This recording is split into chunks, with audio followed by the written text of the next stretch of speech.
누가복음 9장 37절에서 50절 말씀을 함께 교독합니다.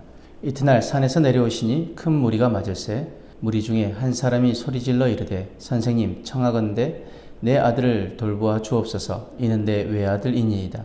귀신이 그를 잡아 갑자기 부르짖게 하고 경련을 일으켜 거품을 흘리게 하며 몹시 상하게 하고야 겨우 떠나가나이다. 당신의 제자들에게 내쫓아 주기를 구하였으나 그들이 능히 못하더이다. 예수께서 대답하여 이르시되 믿음이 없고 패역한 세대여, 내가 얼마나 너희와 함께 있으며 너희에게 참으리요. 네 아들을 이리로 데리고 오라 하시니 올 때에 귀신이 그를 거꾸로 들이고 심한 경련을 일으키게 하는지라. 예수께서 더러운 귀신을 꾸짖으시고 아이를 낫게 하사 그 아버지에게 돌아주시니 사람들이 다 하나님의 위엄에 놀라니라. 그들이 다 그 행하시는 모든 일을 놀랍게 여길새 예수께서 제자들에게 이르시되 이 말을 너희 귀에 담아두라. 인자가 장차 사람들의 손에 넘겨지리라 하시되 그들이 이 말씀을 알지 못하니 이는 그들로 깨닫지 못하게 숨긴 바 되었음이라. 또 그들은 이 말씀을 묻기도 두려워하더라. 제자 중에 누가 크냐 하는 변론이 일어나니 예수께서 그 마음에 변론하는 것을 아시고 어린아이 하나를 데려다가 자기 곁에 세우시고 그들에게 이르시되 누구든지 내 이름으로 이런 어린아이를 영접하면 곧 나를 영접하며 또 누구든지 나를 영접하면 곧 나를 보내신 이를 영접함이라. 너희 모든 사람 중에 가장 작은 그가 큰 자니라. 요한이 여짜오되 주여 어떤 사람이 주의 이름으로 귀신을 내쫓는 것을 우리가 보고 우리와 함께 따르지 아니하므로 금하였나이다. 예수께서 이르시되 금하지 말라. 너희를 반대하지 않는 자는 너희를 위하는 자니라 하시니라. 아멘. 사람들은 누구나 크고 높아지기를 원합니다. 세상은 성공과 명예를 추구하며 힘과 권세가 있는 자를 큰 자라고 말합니다. 그러나 예수님은 오히려 가장 작은 그가 큰 자라고 말씀하십니다. 37절에 42절 말씀에 예수님이 변화산에서 내려오셔서 마주하신 상황은 제자들이 귀신을 쫓아내지 못해 무력해진 모습이었습니다. 예수님은 이를 보시고 탄식하시며 믿음이 없고 패역한 세대여 라고 한탄하십니다. 과거 모세가 시내산에 있을 때 금송아지를 만든 이스라엘 백성들처럼 제자들도 믿음이 없이 무너져 있었습니다. 오늘 우리의 신앙은 어떻습니까? 하나님 온전히 믿지 않기에 능력을 행하지도 못하고 세상에 어떤 영향을 끼치지 못하는 것이 아닐까요? 우리가 세상에서 가장 시급히 회복해야 할 것은 화려한 겉모습이 아니라 세상이 감당하지 못하는 믿음입니다. 히브리서 11장 36절에 40절 말씀에 또 어떤 이들은 조롱과 채찍질뿐만 아니라 결박과 옥에 갇히는 시련도 받았으며 돌로 치는 것과 톱으로 켜는 것과 시험과 칼로 죽임을 당하고 양과 염소의 가죽을 입고 유리하여 궁핍과 환난과 학대를 받았으니 이런 사람은 세상이 감당하지 못하느니라. 아멘. 그들이 광야와 산과 동굴과 토굴에 유리하였느니라. 이 사람들은 다 믿음으로 말미암아 증거를 받았으나 약속된 것을 받지 못하였으니 이는 하나님이 우리를 위하여 더 좋은 것을 예비하셨은즉 우리가 아니면 그들로 온전함을 이루지 못하게 하려 하심이라. 우리가 아니면 그들로 온전히 이루지 못하게 하려 하심이라는 말씀이 다른 번역본에는 그들이 우리와 함께 완전해지도록 하셨기 때문입니다 라고 번역하고 있습니다. 근데 이 말씀 가운데 중요한 것, 이런 사람은 세상이 감당하지 못한다 라고 말합니다. 어떤 사람들입니까? 믿음으로 온전히 행하는 사람. 히브리서 11장이 믿음장인데 그 믿음으로 말미암아 하나님께 인정받은 그들은 세상이 감당하지 못한다라는 것입니다. 우리가 회복해야 할 것 바로 이것입니다. 세상이 감당하지 못하는 믿음을 온전히 회복하길 원합니다. 43절에 45절 말씀에 사람들은 예수님의 능력에 감탄했지만 예수님은 오히려 자신이 당할 고난과 죽음을 예고하셨습니다. 제자들은 이 말씀을 이해하지 못했지만 예수님은 묵묵히 가야 할 길을 가셨습니다.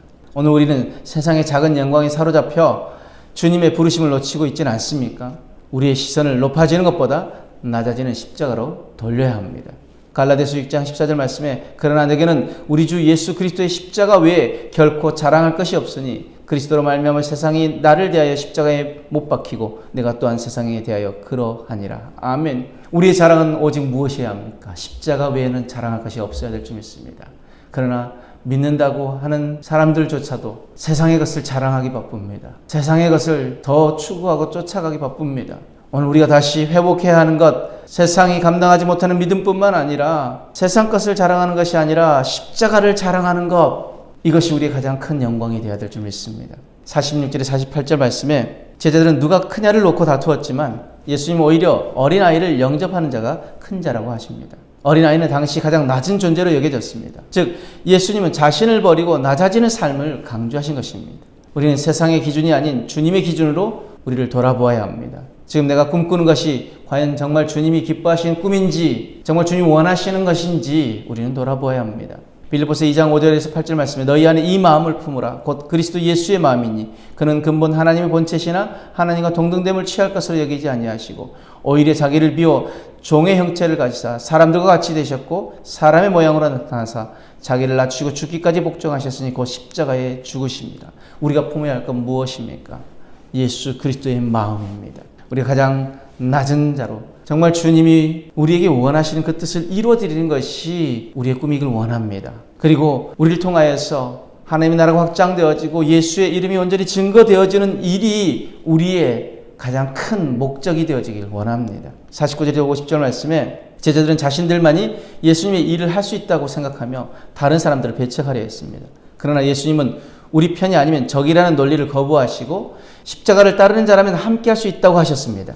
교회와 신앙 공동체도 마찬가지입니다. 불필요한 다툼과 논쟁을 멈추고 십자가를 향해 함께 나아가야 합니다. 오늘날 우리 모든 교회 가운데 필요한 것, 우리 모든 성도들 가운데 필요한 것, 바로 우리가 십자가를 향해 함께 나아가는 것입니다. 고린도전서 1장 10절 말씀에 형제들아 내가 우리 주 예수 그리스도의 이름으로 너희를 권하노니 모두가 같은 말을 하고 너희 가운데 분쟁이 없이 같은 마음과 같은 뜻으로 온전히 합하라. 아멘. 우리에게 지금 요구되어지는 것이 무엇입니까? 같은 말을 하는 것입니다. 그리고 우리 안에 분쟁이 없이 같은 마음과 같은 뜻으로 온전히 하나가 되어져서 주님이 우리에게 원하신 그 뜻을 향하여서 그 십자가의 길로 나아가는 것입니다. 십자가를 향해 함께 나아가는 것입니다. 말씀의 결론으로 예수님은 세상의 기준과 다른 원리를 가르치십니다. 세상은 높아지는 것이 성공이라 하지만 예수님은 낮아지는 것이 큰 자가 된다고 하십니다. 세상 영광에 눈이 멀면 십자가를 잊게 됩니다. 또한 교만한 마음은 다른 이들을 배척하게 만듭니다. 그러나 예수님은 믿음으로 나아가고 세상 영광보다 십자가를 따르며 낮아지고 하나 되는 삶을 살아가라 우리에게 말씀하십니다. 그러므로 오늘 말씀 가지고 우리는 이렇게 결단하기를 원합니다. 첫 번째, 세상이 감당하지 못하는 믿음으로 나아가겠습니다. 우리의 삶에 기적과 변화가 없는 것은 우리의 믿음이 연약하기 때문 아닌지 돌아보고 온전한 믿음을 회복하기에 힘쓰겠습니다. 이 결단이 있기를 원하고, 두 번째, 낮아지는 자가 되겠습니다 라는 결단이 있기를 원합니다. 큰 자가 되려 하기보다 어린아이처럼 낮아지고 섬기는 삶을 살아가겠습니다 라는 결단이 있기를 원하고, 마지막으로 십자가만 바라보겠습니다 라는 결단이 있기를 원합니다. 작은 영광에 얽매이지 않고 예수님과 함께 십자가를 지는 삶으로 나아가길 원합니다. 오늘도 이 결단으로 우리가 온전한 믿음으로 낮아짐으로 온전히 십자가를 향하는 그 십자가를 바라보고 나아가는 저와 여러분들의 삶이 되어진 귀한 은혜가 있기를 주님으로 축복합니다. 아멘.